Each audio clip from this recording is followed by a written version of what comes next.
금요일 오후장 시장 투자 전략 세워보도록 하겠습니다. 전문가와 함께 보도록 하죠. 오늘은요, 조상준 타임폴리오 자산운용 ETF 본부 부장 모셨습니다. 부장님 안녕하세요. 반갑습니다. 안녕하세요. 연휴를 마치고 돌아왔는데 우리 시장 기세가 상당합니다. 네. 어제 불장이 나왔고 오늘 코스피 지수는 또 한 번 달려주면서 최근에 계속해서 우리가 이전까지 보지 못했던 숫자를 경험을 하고 있는 네. 것 같아요. 시장 어떻게 보세요, 부장님? 네, 지금 사실 투자자분들도 마찬가지고 저희 이제 현업에 있는 저희들도 네. 매일매일 놀라움의 연속인 시장입니다. 결론부터 말씀드리면 아직까지 저희는 상승 여력이 충분히 있다라고 보고 있는 상황입니다.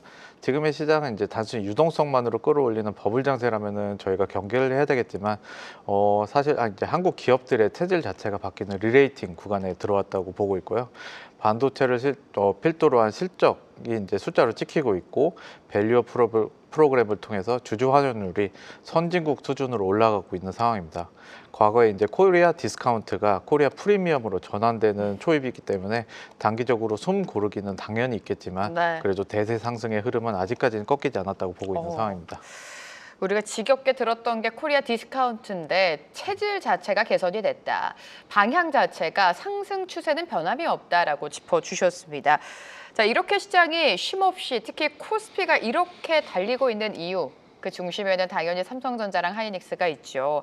부장님께서도 정말 현장에서 이 질문 많이 들으실 것 같은데 그만큼 개인 투자자분들은 아쉬우실 거예요. 포트 안에 네. 반도체가 없다면. 자, 그럼 지금이라도 어떤 전략으로 반도체를 대응해야 되는 겁니까? 네, 일단은 좀 SK하이닉스나 삼성전자로 이렇게 쏠림이 있는 네. 거는 명확한 사실은 너무 쏠리고 맞죠. 있어요. 근데 사실 그 기업들만큼 실적이 잘 나오는 기업들도 없는 상황인 거고요.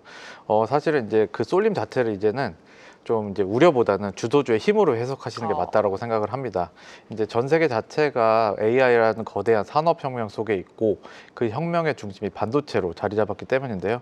일단 한국 시장 자체가 반도체 비중이 높다는 게 과거에는 이제 경기 민감도에 따른 리스크로 볼 수 있었는데 지금은 글로벌 AI 랠리에서 가장 직접적으로 올라탈 수 있는 축복받은 구조라고 볼 수도 있습니다. 물론 이제 특정 섹터 비중이 과도하게 커지는 거는 이제 장기적으로 분산에 대한 필요성은 있겠지만 지금처럼 이익 성장성이 가파르게 나오는 구간에서는 주도주를 사실 놓치게 된다면은 시장 수익률을 절대로 따라갈 수가 없습니다.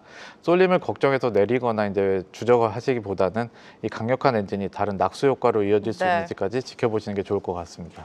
네, 너무 매일같이 삼성전자랑 하이닉스만 이야기하는 거 아니야? 이런 생각하실 텐데 그만큼 지금 기업들의 이익 성장폭이 가파르게 진행이 되고 있습니다. 보시면 아시겠지만 매수세도 강하게 몰리면서 반도체 중심의 상승이 이어지고 있는데 지금 반도체 투톱을 갖고 계신 분들은 당연히 홀딩 관점이시죠. 하지만 없는 분들은 네. 어떻게 할까요, 부장님? 일단은 우려하시는 부분이 네. 가격이 너무 많이 올랐다, 비싸다 이런 부분들이 될 수 있을 것 같은데 사실 가격이나 반도체 사이클의 정점을 논하기엔 아직 조금 이른 것 같습니다. 정점보다는 일단 확장기의 중심부를 이제 지나고 있다라고 보고 있습니다. 이제 초기에는 AI 서버용 HBM 수요만 있었다고 한다면은 이제는 이제 온디바이스 AI가 확장되면서 스마트폰, PC 그리고 이제 가전 제품까지도 레가시 메모리 교체 수요가 이제 폭증하고 있습니다. 여기서 이제 데이터 센터들의 재고 축적 사이클까지 겹치고 있는데요. 공급자들 역시 이제 무리한 증산보다는 수익성 위주의 이제 투자를 집행하고 있기 때문에 판가 상승세는 당분간 지속될 거로 보이고 있어서 실적 부분도 어느 정도 안정적으로 계속 나올 것 같습니다. 적어도 이제 올해 상반기까지는 이제 매도를 고민하시기보다는 조정 시 비중 확대가 오히려 더 올바른 전략이 아닐까라고 생각을 합니다. 네, 제가 좀 계속해서 좀 짓궂은 질문을 드리는 것 같은데 투자자 입장에서 좀 설명을 해볼게요. 그래서 지금 삼성전자랑 하이닉스 신규 진입을 한다면 어떤 종목이 조금 더 상승의 룸이 있는지. 왜냐하면 어제 삼성전자가 19만 원 선 터치를 했고 오늘 하이닉스 다시금 상승으로 돌리면서 92만 5천 원까지 올랐어요. 신규 진입을 할 때 어떤 종목 지금 들어갈까요? 둘 중에 하나를 고르신다면 지금 시점에서 어떻게 보면 삼성전자의 키 맞추기가 조금 더 매력적으로 보일 수도 있을 것 같습니다. 작년까지만 해도 HBM 시장을 이제 SK하이닉스가 선점을 하면서 압도적인 퍼포먼스를 보였지만 지금의 삼성전자는 이제 HBM3 HBM3E라든지 뭐 네. 차세대 제품 수율이 어느 정도 안정화되었고 무엇보다도 이제 19만 원대 주가에서도 여전히 글로벌 경쟁사 대비해서는 낮은 밸류에이션 매력이 있는 상황입니다. 특히 이제 삼성전자 같은 경우에는 메모리뿐만 아니라 파운드리 부분에 이제 적자폭 축소라든지 턴어라운드 기대감이 주가에 아직 100% 반영됐다라고 보기는 어려운데요. 하이닉스가 이제 핵심 주도주로서의 안정감을 준다라고 하면은 삼성전자 같은 경우에는 그동안 눌려있던 기간이 길었던 만큼 조금 네, 더 네. 탄력성이 더 좋다라고 말씀드릴 수 있겠습니다. 키 맞추기를 생각했을 때는 삼성전자가 조금의 상승 룸이 더 있다라고 진단해 주셨습니다. 자, 또 이런 전략을 갖고 계신 분들도 계실 것 같아요. 엔비디아가 25일에 실적 발표하지 않습니까? 오히려 엔비디아 실적을 확인한 후에 반도체를 들어가는 거 어떨까? 좀 차익 매물이 나오지 않을까? 이런 생각하실 텐데 어떻습니까, 부장님? 네, 일단 최근에는 최근 몇 년간 이제 엔비디아 실적 발표 전후로 시장의 변동성이 엄청나게 커졌습니다. 하지만 이제 지금의 중요한 거는 지난 분기에 어떤 실적을 냈는지가 아니라 다음 분기에 어떤 가이던스가 중요하죠. 가이던스가 더 중요하게 되었습니다. 일단 시장의 눈높이 자체가 워낙 높아져 있는 상황이기도 하고요. 그렇기 때문에 이제 단기적인 차익 매물은 언제든지 나올 수가 있습니다. 네, 하지만 이제 주목하셔야 될 점은 엔비디아가 제시할 AI 데이터 센터의 로드맵이 여전히 견고하다고 한다면은 그 조정은 아주 짧을 수도 있습니다. 특히 이제 한국 기업들 같은 경우에는 단순한 엔비디아의 납품처가 아니라 엔비디아 생태계의 이제 필수적인 파트너로 이제 자리 잡았는데요. 엔비디아 주가가 단기 조정을 받더라도 실질적인 주문량이 늘어나는 구조라고 한다면은 국내 반도체 기업들의 펀더멘털은 훼손되지 않을 가능성이 훨씬 더 높습니다. 오히려 실적 발표 이후에 불확실성이 해소가 된다라면은 다시 한번 매수세가 유입될 수 있는 가능성이 높다라고 말씀드릴 수 있겠습니다. 네, 엔비디아 실적이 좋을 건 다 알고 계실 테고 지금 시장이 주목하고 있는 건 향후 가이던스입니다. 가이던스가 예상보다 잘 나온다면 또 한 번의 슈팅 계기가 될 수 있다라는 말씀이시고요. 반도체 소부장은요? 좀 속상하죠. 네, 뭐 그래도 저는 반도체 소부장이 아직은 좋은 대안이라고 생각을 하고 있습니다. 뭐 대형주가 지수를 견인하면은 그 다음에 낙수 효과를 받는 핵심 밸류체인 소부장들이 더 가볍게 혹은 더 높게 움직일 수가 있는데요. 지금은 이제 미세 공정 난이도가 이제 극도로 높아지게 되면서 수율을 잡기 위한 전공정 장비 그리고 패키징을 위한 후공정 장비 기업들의 이제 중요성이 아주 커지고 있는 상황입니다. 단순한 테마성 소부장이 아니라 삼성전자, SK하이닉스의 차세대 라인에 독점적으로 들어가는 장비사나 소재사들은 이제 대형주보다도 오히려 높은 상승률을 기록할 수도 있는데요. 투톱 매수, 그러니까 SK하이닉스나 삼성전자 투톱의 매수가 부담스러우신 분들께는 알짜 소부장 기업을 찾아서 포트폴리오에 편입한다면은 수익률 측면에서는 좋은 선택지가 되실 수도 있을 것 같습니다. 네, 소부장도 여전히 기회가 있다라고 판단하셨습니다.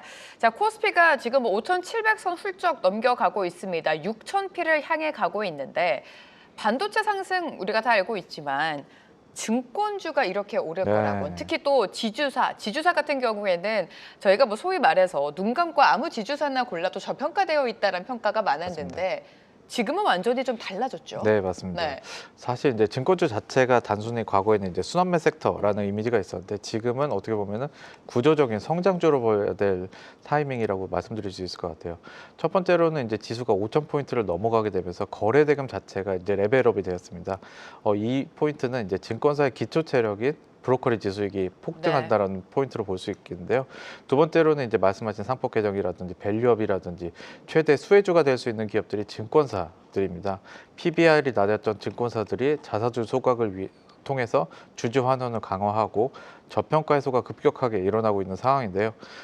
당분간 이제 정책 모멘텀이 살아있는 한 증권주의 강세는 이제 일회성이 아니라 이제 추세적인 흐름으로 보는 게 맞을 것 같습니다. 추세적인 상승 흐름이다라고 평가해 주셨습니다. 자, 오늘 좀 조방원, 조선과 방산 원전 나란히 잘 가지고 있습니다. 우리가 연휴 사이 쉬고 오는 동안 미국에서 조선과 관련된 좀 긍정적인 재료가 나왔죠. 어제에 이어서 오늘도 좀 힘을 내주려고 노력을 하고 있는데 조선주 밸류보다 이야기가 나왔지만 고점 대비해서 많이 내려오지 않았습니까? 네, 뭐 일단은 마스카 프로젝트 실현을 위한 청사진을 공개한 부분들이 가장 호재로 작용을 했는데요. 일단 조선업 자체가 전형적인 수주 산업에서 공급자 우위 산업으로 바뀌고 있습니다. 미국 같은 경우에는 군함과 상선을 미국 같은 경우에는 군함과 상선을 만든 도크가 부족한 상황인데요. 이를 해결해 줄 수 있는 기술력과 생산 능력을 갖춘다라는 사실상 대한민국이 유일하다라고 말씀드릴 수 있겠습니다. 사실 마스카 프로젝트는 단순한 이제 호재가 아니라 미국 해군의 MRO, 즉 유지보수 시장이라는 거대한 신시장이 열리는 신호탄이라고 말씀드릴 수 있겠는데요. 주가가 많이 올랐고 어느 정도는 부담스러운 상황이긴 하지만 지금 수주받는 선박들의 선가가 계속 오르고 있는 상황입니다. 실적 가능성이 앞으로 이제 2, 3년 뒤까지 확보된 상태라서 밸류에이션 부담보다는 슈퍼사이클의 한가운데 있다라는 관점으로 긍정적으로 좀 바라보고 있는 상황입니다. 네, 조선도 긍정적이다. 오늘 뭐 방산이 상승하는 이유 중에 이란과 미국의 압박, 지정학적 리스크가 커지고 있습니다. 이 부분도 물론 방산주에는 긍정적이지만 방산 역시 수주가 좀 꽉꽉 채워지고 있지 않습니까? 맞습니다. 네. 말씀하신 대로 과거에는 이제 지정학적 리스크가 지수의 부담으로 반영되고 좀 시장을 흔드는 요인이 됐었지만 최근에는 과거처럼 이제 시장 전체가 출렁이는 영향은 거의 없는 네. 상황입니다. 그만큼 투자자분들의 내성도 강해지기도 했고 하지만 지수가 별로 안 움직인다고 해서 그 안에 있는 거대한 변화까지 멈춘 건 아닙니다. 오히려 계속되는 지정학적 리스크는 각국 정부에게 자주국방의 시급성을 다시 한번 일깨워주는 이제 강력한 트리거가 되고 있는데요.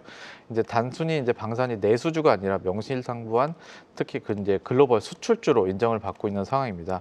지정학적 리스크가 상시화될수록 유럽과 중동 등 각국의 국방비 증액은 필수적이고 이 과정에서 가성비와 압도적인 납기 준수 능력을 같은 K방산의 경쟁력은 글로벌 시장에서 독보적일 수밖에 없습니다. 최근에 이제 주목하셔야 될 포인트가 우주항공과 방위산업의 결합인데요. 그렇죠. 네. 현대전은 이제 누가 봐도 이제 결국 누가 먼저 보고 더 빠르고 정확하게 타격하느냐 이런 포인트가 되게 중요한 싸움이 되고 있습니다. 군사 위성통신, 무인기 그리고 정찰 자산 같은 이제 우주 항공 기술 필수적인 요소가 되는데요. 이렇게 재래식 무기를 넘어서 우주 테마까지 섭렵한 방위산업 기업들이 과거에 굴레를 먹고 더 높은 밸류에이션을 이제 멀티플을 받는 상황이 되고 있습니다. 따라서 이제 방위산업 섹터 같은 경우에는 단기적인 포트폴리오 해지 수단으로 한정지을 게 아니라 이제 글로벌 메가 트렌드에 부합하는 구조적인 장기성 성장 섹터라고 인식하시는 게 좋을 것 같습니다. 방산, K방산, 뭐 원전도 그렇고 한국이 가장 강점이 빠르다는 거죠. 납기 맞습니다. 능력이 빠르고 가성비도 좋고 방산은 단기가 아니라 장기적으로 봐야 되는 섹터다라고 정리해 주셨습니다. 코스닥 시장으로 넘어가 보도록 하죠. 코스닥 어제 매수 사이드카가 발동을 했고 지금 2026년 2월장이 아직 끝나지도 않았는데 코스닥 매수 사이드카만 2번이나 발동을 했습니다. 어제 지수 자체가 5% 가까이 급등을 했고 오늘 그렇게 많이 빠지지도 않고 있어요. 맞습니다. 3월장에는 코스닥의 주인공이 될 수 있을까요? 네, 충분히 3월부터는 어느 정도 이제 정책적인 가이드라인도 좀 네. 강화되고 가시화되면서 충분히 이제 3천 돌파라는 부분에 대해서 도전해 볼 수 있는 여력이 3천까지? 있다라고 봅니다. 일단 크게 핵심 동력은 세 가지 정도로 나눌 수 있을 것 같은데요. 첫 번째로는 코스피가 먼저 5천을 돌파하면서 열어준 천장이라고 할 수 있겠습니다. 어떻게 보면 형립격인 코스피 지수가 저항선을 뚫으면서 상대적으로 이제 탄력이 좋은 코스닥이 더 가파르게 수익률을 따라잡는 전형적인 키 맞추기 장세가 시작됐다라고 말씀드릴 수 있겠고요. 두 번째로는 주도 섹터로부터의 낙수 효과입니다. 금리 인하 기조 속에서 대형 기술주가 이끈 AI와 반도체 훈풍이 코스닥, 우량 소부장 기업들로 기업들의 실적 호조로 이어지고 있는 상황입니다. 여기에 이제 바이오 섹터 역시 강력한 지수 상승의 쌍두마차 역할을 하고 있는 부분이 긍정적인 포인트라고 볼 수 있겠고요. 세 번째로는 폭발적인 수급입니다. 이번 랠리에서 소외되지 않으려는 막대한 대기 자금들이 코스닥 이제 실적 우량주 쪽으로 이제 집중이 되면서 지수 하방을 탄탄하게 막아주고 있는 상황입니다. 물론 단기적인 유동성이나 이제 변동성 같은 경우에는 늘 유의해야 되겠지만 지금은 이제 펀더멘탈과 수급의 시너지를 믿고 주도주 중심의 비중 확대를 유지해야 될 구간이라고 판단하고 있습니다. 네, 코스닥 3천 시대까지 올 수도 있다라는 관점을 주셨는데 하나하나씩 면밀하게 보면 뭐 2차 전지도 그렇고 반도체 소부장 그리고 제약 바이오도 우리가 비교군이 반도체여서 그런지는 모르겠지만 상대적으로 좀처럼 못 가고 있습니다. 코스닥 안에서 그래도 가장 기대되는 섹터가 어디라고 보세요? 일단은 가장 네. 센 이게 양 날개라고 할 수 있는 부분들이 바이오랑 2차 전지가 될 수 있을 것 같아요. 근데 최근에는 그래도 바이오 쪽이 조금 더 강세가 있다라고 생각이 됩니다. 네. 아무래도 이제 일단 바이오 섹터 같은 경우는 금리 인하에서 가장 수혜를 받을 수 있는 섹터기도 하고, 최근 이제 빅파마들의 기술 이전 소식들이 계속 들려오고 있는 상황입니다. 특히 신약 개발이나 비만 치료제 등 이제 확실한 트렌드를 가진 기업들이 코스닥에 많이 포진하고 있기 때문에 좋은 모습을 보일 거로 전망이 되고 있고요. 물론 2차 전지 역시 바닥을 치고 다시 반등하고 있는 모습을 보이고 있습니다. 여기에는 이제 꿈의 배터리라고 불리우는 이제 전고체 관련 네. 기술 진척과 상용화 기대감이 새로운 반등 트리거로 전해지고 있는 상황인데요. 뭐 둘 다 좋게 보고 있지만 지금 현재 시장을 본다라면은, 특히 에너지를 본다고 했을 때는 바이오가 보여주고 있는 이제 신약 모멘텀이 조금은 더 강해 보이는 게 사실입니다. 자, 코스닥까지 살펴봤습니다. 하지만 시장이 이렇게 오르는데 내 포트 안에 내 종목이 오르지 않다면 사실 아무 의미가 없습니다. 지금 시장 흐름은 우리가 다 알고 있죠. 뭐 반도체, 앞서 짚어주신 증권, 지주, 그리고 코스닥에 대한 기대감. 오히려 ETF에 투자하는 건 어때요, 부장님? 뭐 ETF도 아주 좋은 시작이 되고 네. 있고, 아주 최근에 이제 ETF로 사실 자금들이 많이 몰리고 있는데요. 맞아요. 수익률도 더 좋고. 네, 네. 이런 부분들이 아주 긍정적인 신호라고 보고 있습니다. 사실 이제 과거 시장에는 뭐 대한민국 시장이 단타 위주의 시장이었다라고 한다면은, 이제는 이제 지수를 전체를 사는 패시브 자금들, 특히 ETF 네. 쪽으로 이제 자금들이 많이 들어오면서 시장의 하단을 튼튼하게 받쳐주고 있다라고 말씀드릴 수 있겠는데요. 코스피, 코스닥 뭐 가리지 않고 ETF 투자자가 늘어나면서 해당 지수에 포함된 기업들의 이제 매수세가 또 이어지고, 이런 과정들은 이제 수급의 선순환을 만들고 있습니다. 그로 인해서 변동성도 좀 완화되는 역할도 하고 있고요. 뭐 예전처럼 급등락을 반복하는 이제 대한민국 시장은 이제 투기판 같은 느낌이 아니라 안정적인 투자처를 변모하는 데 큰 기여를 하고 있다라고 생각하면서 지금 시장에서는 ETF를 선택하시는 게 아주 좋은 선택이 될 수 네. 있다고 말씀드릴 수 있겠어요. 안정적인 수익률을 챙기고 싶다면 ETF 투자 당연히 고려를 해야 될 것 같습니다. 조상준 타임폴리오 자산운용 ETF 본부 부장과 오늘 이 시간 함께했습니다. 부장님 감사합니다. 감사합니다. 한국경제TV는 도약하는 한국 증시와 투자자 여러분을 응원합니다.